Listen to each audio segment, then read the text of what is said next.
All right, and welcome to Innovations in Community Care. This is a 10-week series of brief talks on important topics in community medicine. My name is Dr. Lawrence LeBeau. I'm the program director for the Wright Center for Graduate Medical Education National Family Medicine Residency Program that organized this event. The speakers you hear from each week are faculty members from one of our training sites. I always make it a point to say one of our training sites because our program is the only national consortium of teaching health centers that have come together to form one ACGME accredited family medicine residency program with osteopathic recognition that operates as a single program with training locations in 4 different states. Our community health center partners are El Rio Health in Tucson, Arizona, HealthSource of Ohio in Hillsboro, Ohio, HealthPoint in Auburn, Washington, and Unity Healthcare in Washington, D.C. If you're a student that's joined us tonight and you're considering applying for a family medicine residency, we'd love to meet with you afterwards and answer any questions you have about our program. By the time we're finished, we may even have some other faculty and residents available to take any questions that you have. But recognizing that everyone's time is valuable, and we want to keep each talk in this series both high value and brief and to the point, I'm going to not belabor my comments. So the presentation tonight should last about 20 minutes, followed by plenty of time for questions and answers. And with that brief introduction, I'm going to hand things over to Dr. Gayatri Menon from our HealthPoint Community Health Center partner site in Auburn, Washington, for their presentation on osteopathic practice in the FQHC setting. Go ahead, Dr. Menon. Hi, thank you so much, Dr. LeBeau.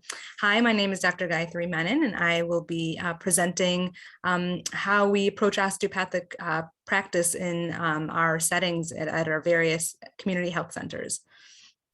So because I'm not sure of the varied experiences with osteopathic medicine with our setting today, we're going to briefly review the fundamental concepts of osteopathic medicine, briefly talk about the 4 tenets of osteopathy, identify the 5 models of osteopathic medicine, describe briefly what osteopathic manipulative treatment is, quickly understand the benefits and then of OMT, and then spend most of our time talking about discussing integration of OPP within the FQHC setting.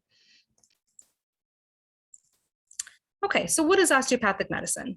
So it's a patient-focused approach to healthcare that emphasizes the interrelated unity of all systems in the body, each working with the other to heal in times of illness. It really takes into account every aspect of the patient, including their physical, personal, and spiritual well-being. A brief history of osteopathic medicine. So it was developed in 1874, which was almost 150 years ago, by a medical doctor at that time by the name of Andrew Taylor Still. And he recognized that the medical practices of the day were often causing more harm than good. And so he decided to reject those practices of bloodletting and dosing with mercury, et cetera, to really sort of think about more about wellness and prevention. And so we came to an understanding that the body is more than just a sum of its parts. He wanted to assist the patient's innate capacity to heal by addressing the interrelationship of the body's nerves, muscles, bones, and organs. And you can see here how the first osteopathic medical school opened in 1892. And so here are the 4 main osteopathic tenets, and these are really inherent to osteopathic practice. The first is that the body is a unit and that the person is a unit of body, mind, and spirit, that the body is capable of self-regulation, self-healing, and health maintenance, that structure and function are reciprocally interrelated, and that treatment is really based on the understanding of these 3 principles. And so thinking about how we approach osteopathic treatment, we also want to think about, or the osteopathic approach is to think about these 5 different models, which include the biomechanical, respiratory, circulatory, metabolic, energetic, neurologic, and behavioral biopsychosocial. And so specifically with the biomechanical, you're really wanting to think about optimizing the structure and function of the musculoskeletal system to affect the body's homeostasis and homeostatic mechanisms, the respiratory circulatory system, As you can see here, really trying to optimize those components with the metabolic and energetic models, optimizing the body's biochemical processes, cellular functions, energy consumption, with the neurologic system, working to normalize the nervous system and function, including somatic and autonomic nervous systems. And then the behavioral or the biopsychosocial, utilizing the mental, emotional, and spiritual influencers of health. And sort of taking all these 5 models into account, really sort of realizing that we have a lot of different treatment options available to us, which can include OMT, which can include pharmacology, which can include diet, exercise, behavioral counseling, or surgery when needed. And so osteopathic manipulative treatment is really a set of hands-on techniques used to diagnose and treat and prevent illness or injury. And it's really based on recognizing the principles of the 4 tenets, recognizing that the body is a unit and that changes in body structure can alter function. And so recognizing that, AT still decided to develop a system of these hands-on techniques. And really these techniques are used to alleviate pain, restore motion, and ultimately assist the patient's innate capacity to heal. And so using OMT, a DO can move a patient's muscles and joints using techniques that include stretching, gentle pressure, and resistance. And in doing so can relieve joint restriction and misalignment, restore muscle and tissue balance, and promote overall movement of blood and lymphatic flow throughout the body. And so I included this quote by AT Still, which is that the object of a physician is to find health and that anyone can find disease. So the goal here is really to restore health and not just manage symptoms whenever we can. So the benefits of OMT can be used to ease pain, promote healing, and increase overall mobility. While we often use OMT to treat muscle pain or muscular pain, we can also use it to treat asthma, COPD, sinus disorders, carpal tunnel, migraines, pregnancy-related pain. And there are a lot of benefits that a lot of studies have shown that OMT can also help to shorten hospital stays as well. And so when we think about integrating osteopathic principles, and when we specifically talk about osteopathic medicine, it's great that our 4 osteopathic tenets, they really align nicely with our goals of treatment within the community health center setting or within the federally qualified health center setting. And so when we think about the first tenet, which is that the body is a unit, this really speaks to the importance of us addressing the social determinants of health with our patients. And we'll talk more about how important this is to impacting the health outcomes of our patients in a few minutes. But recognizing that the body is a unit, this really sort of speaks to our whole person approach of addressing the patient's culture, age, ethnicity, addressing their mental health. We at HealthPoint are lucky in that we have an integrated behavioral health model where we have our behavioral health team readily available to accept what are called warm handoffs, so that when we're seeing patients who are not only suffering from depression or anxiety, but need assistance with health goals for healthier eating, to make healthier eating choices or exercising, they can come in and immediately give some assistance to our patients.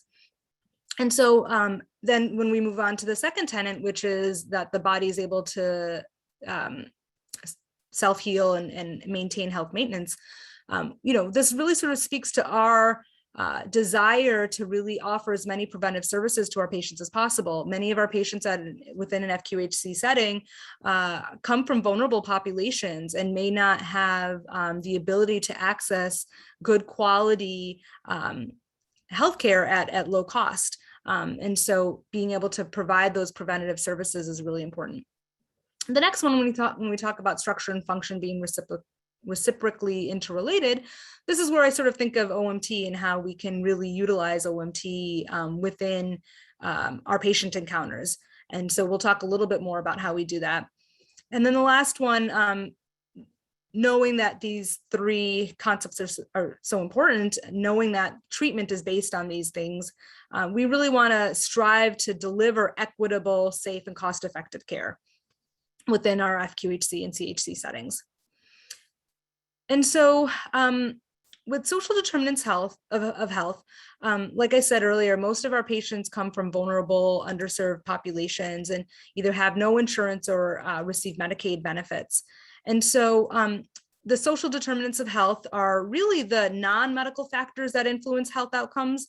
They include conditions where people are born, grow, work, live, their age, and the wider set of forces and systems that shape the conditions of their daily lives. And so what we know is that the social determinants of health can be more important than healthcare or lifestyle choices in influencing health.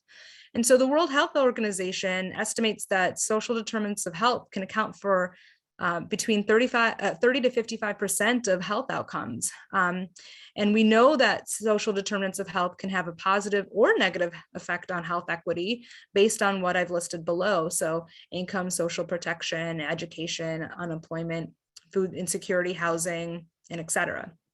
And I included this slide from UCLA, and you can really see here how socioeconomic factors in your physical environment really do take up or account for 50% of our health, whereas our own health behaviors is 30%. And healthcare, what we're delivering at our settings is really only 20%. And I think that that's an important thing to highlight because it's so important that we do address these other things with our patients. So I love that our osteopathic principles really sort of align so nicely with our ability to address this in the FQHC setting. And so we know too that addressing these social determinants of health are really fundamental for improving health and reducing health inequities. And so specifically integrating it within this setting, we talked about how important it is to address the social determinants of health. But you know, part of OPP isn't, OMT is part of that as well. And so being able to perform osteopathic manipulative therapy or treatment to our patients, we are able to actually spend more time with our patients. Normally I have 15 minutes to see a patient, but when I'm doing osteopathic treatment, I can have up to 30 minutes in my own clinic sessions to perform OMT. And those are really nice times where I can do treatments, but also talk to the patient, see how they're doing, what's going on with their families, and really sort of connect with them and talk to them while I'm treating them. And I think that this increased time spent in this hands-on approach can really help increase trust and relationship building with patients. In terms of delivering cost-effective care within the FQHC setting, we are able to offer our patients a sliding scale billing system where, based on their income and their proof of income, we're able to sort of vary the amount of money that they have to pay for their services. And so OMT is included in that. So for example, our lowest, our patients who have the least ability to pay only have to pay $25 for an OMT session, which is a lot, which is very different than in the non-FQHC setting, where you would often have to pay much more than that to be able to get a manual treatment. And then within the FQHC setting, and specifically within our residency program, we are able to offer dedicated OMM clinics. So in addition to residents seeing their own patients and doing OMT during their own clinic sessions, we are actually able to offer dedicated OMT clinics twice a month, where we spend the first hour reviewing didactics or a clinical case, and then we spend that hour practicing on each other and practicing our skills. The nice thing about these dedicated clinics is that we can actually spend 1 hour per patient, and that really allows for more one-on-one hands-on opportunities for our patients. It allows for more time with our patients as well. And so by the end of the 3 years of residency, our residents have had a lot of opportunity to perform OMT in our for our patients in our FQHC settings, and they are very prepared for their whatever may come after graduation for whatever clinical setting that they may practice in.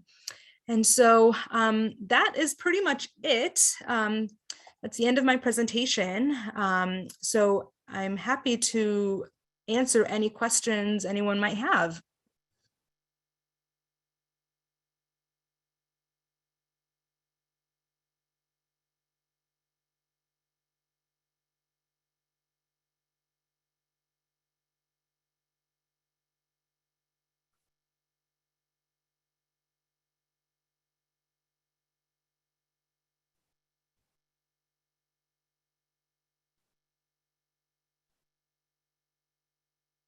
Okay, well, I am not seeing that anyone has any questions, but you have our information here. If you have any questions about the residency program or about our site at HealthPoint in Auburn, Washington, you are more than welcome to email me.